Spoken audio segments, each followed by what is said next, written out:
Hello friends, welcome back to my YouTube channel science India tech के इस episode में मैं आपका स्वागत करना चाहता हूं। आज हम समझेंगे भारत के सीक्रेट वेपन काली के बारे में।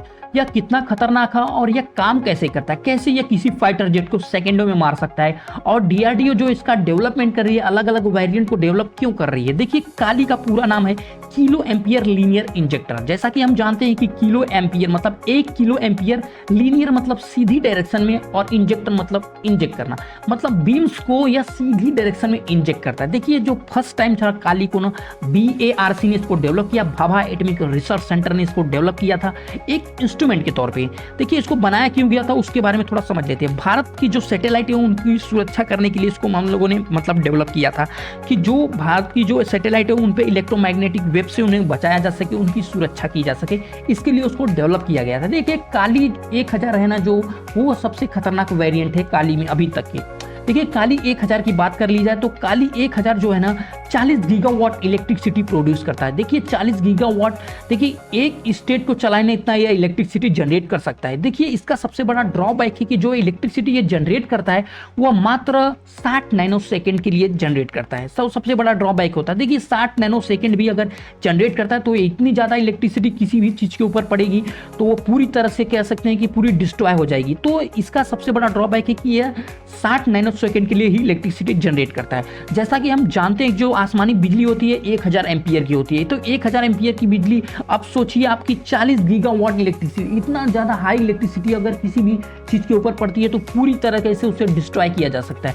तो हम समझते हैं थोड़ा इसके बारे में कि काली का जो ड्रॉबैक है उसका सबसे बड़ा उसका ड्रॉबैक उसका साइज है। देखिए, काली का साइज काफ़ी बड़ा है जिसके कारण इसको हम एक जगह से दूसरी जगह ट्रांसपोर्ट भी नहीं किया जा सकता है, मतलब ये बहुत कॉम्प्लिकेशन हो जाता है। साथ ही साथ ये हीट बहुत जनरेट करती है। जब ये काली को इंजेक्ट किया जाता है कहीं से रख के तो बहुत ज़्यादा हीट बहुत ज़्यादा जनरेट करती है, जिसके कारण इसको कूलिंग की जरूरत पड़ती है, तो बहुत सारा इसके साथ कॉम्प्लिकेशन हो जाता है। अब हम समझते हैं कि काली काम कैसे करता है। देखिए, काली ने आपने सोना का इंजेक्ट करता है, लेकिन वो कैसे करता है इंजेक्ट वो थोड़ा समझते हैं। देखिए, आपने लेजर के बारे में तो सुना ही होगा, ठीक एज इट इज लेजर की तरह यह भी काम करता है। अब कैसे काम करता है थोड़ा वो समझिए। लेजर के बारे में आप तो जानते हो कि लेजर का पूरा नाम होता है light amplification by simulated emission of radiation, मतलब लाइट को एम्प्लीफाई करना, मतलब कि कह सकते हैं कि जैसे इलेक्ट्रिसिटी आप देते हो ना तो वो क्या करता है, लाइट एनर्जी में उसको कन्वर्ट करता है, लेजर के फॉर्म में उसको कन्वर्ट करता है। जैसा कि आप देख सकते हो डायग्राम में, जो हाई पावर लेजर हेड है वहां जब इलेक्ट्रिसिटी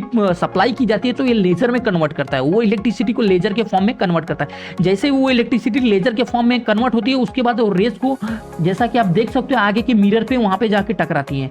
मिरर के टकराने के ठीक नीचे आप देखोगे तो एक लेंस लगा है। ये लेंस का यही काम होता है कि जो बहुत सारी लाइट्स है अलग अलग डायरेक्शन उनको एक पॉइंट पे इंपिच करता है। देखिए, जब एक पॉइंट पे इंपिच करेगा ना तो जहां पे ये गिरेंगी ना तो बहुत ज्यादा वहां पे हीट जनरेट कर देंगी। तो जैसा कि आप देखो, आपने बचपन में देखा होगा कि आपने लेंस से कागज को जलाया होगा या माचिस की तिल्ली को जलाया होगा। जैसे ही आप लेंस करते हैं, लेंस से जैसे लाइट पास होती है और माचिस की तिल्ली पे पड़ती है तो वो जल जाती है। देखिए, आप ये लेंस को थोड़ा ऊपर नीचे अगर आप एडजस्ट करते हो तो वो तिल्ली जो होती है जलती नहीं है। क्यों नहीं जलती? क्योंकि आपने उसका फोकल लेंथ जो है ना वो चेंज कर दिया।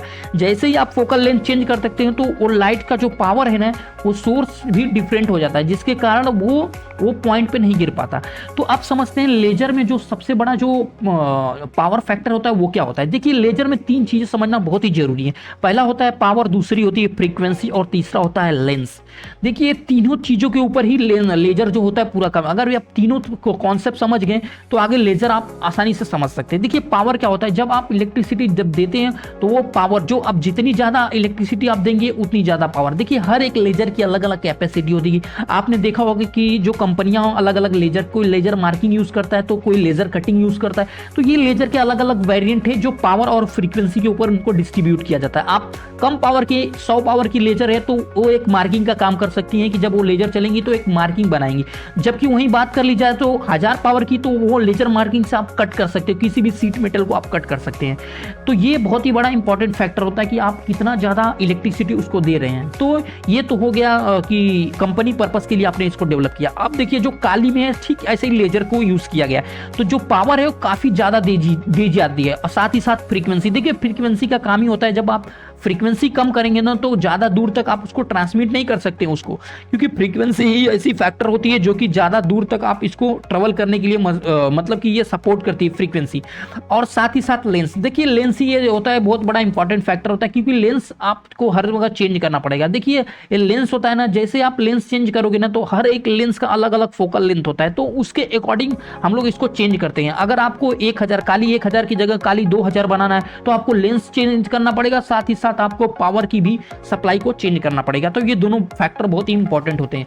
अब देखिए काली को आपने देखा होगा कि फाइटर जेट के ऊपर इंस्टॉल किया जा सकता है। देखिए फाइटर जेट के ऊपर कैसे इंस्टॉल किया जाता है वो समझ लेते हैं। देखिए काली को चलाने के लिए जैसा कि आप जानते हो कि बहुत ज़्यादा इलेक्ट्रिसिटी की जरूरत पड़ती है, बहुत ज़्यादा इलेक्ट्रिसिटी की जरूरत, बिना इलेक्ट्रिसिटी के तो ये स्टार्ट नहीं होगी।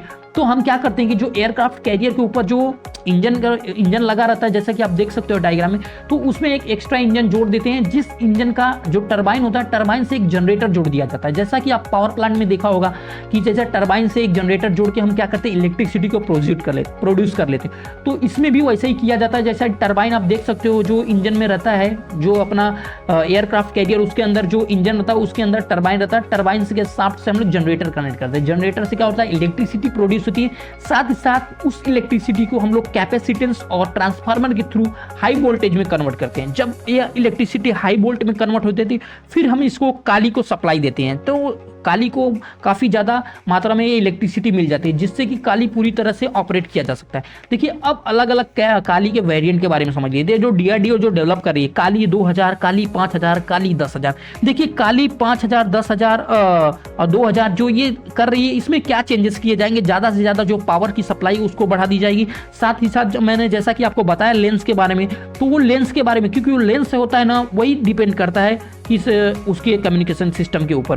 किसी भी कम्युनिकेशन सिस्टम को डिस्ट्रॉय करना तो ये लेंस के ऊपर ही डिपेंड करता है। अब कैसे करता है वो थोड़ा समझ लीजिए। जैसे कि आप काली से कोई भी चीज़ इंजेक्ट कर रहे हैं, जैसे ही आप किसी फाइटर जेट के ऊपर इंजेक्ट करें, तो जब ये फाइटर जेट के जब काली का जो रेस निकल रही है उसके फोकल पे पड़ेगी ना, तो सबसे ज़्यादा वो इम्पिच उसी पे करती है। जब फोकल पे पड़ेगी तो बहुत ज़्यादा कम्युनिकेशन, अगर फोकल लेंथ के आसपास गई तो उसके टेली कम्युनिकेशन सिस्टम को खराब करेगी। कम्युनिकेशन सिस्टम को कैसे खराब करती है वो थोड़ा वो समझते हैं। देखिए कि जैसा कि आपने देखा होगा कि आपके पास कोई रेडियो है या कह सकते हैं कि कोई भी इलेक्ट्रॉनिक इंस्ट्रूमेंट है, तो उसमें क्या दिया जाता है, 220 वोल्ट की जो इलेक्ट्रिसिटी सप्लाई दी जाती है जब आप देते हैं घर से, और उसके बाद एक ट्रांसफार्मर दिया जाता है। ट्रांसफार्मर क्यों दिया जाता है, क्योंकि 220 वोल्ट आप पूरी सर्किट में नहीं चला सकते। सर्किट में चलाने के लिए आपको मिनिमम 4 से 5 वोल्ट की सप्लाई चाहिए, जो कि पूरी सर्किट में आपको सर्किट में मतलब चलाने के लिए। तो आप क्या करेंगे कि आप क्या करते हैं कि एक ट्रांसफार्मर के थ्रू उसको क्या करते हैं, स्टेप डाउन करते हैं। वो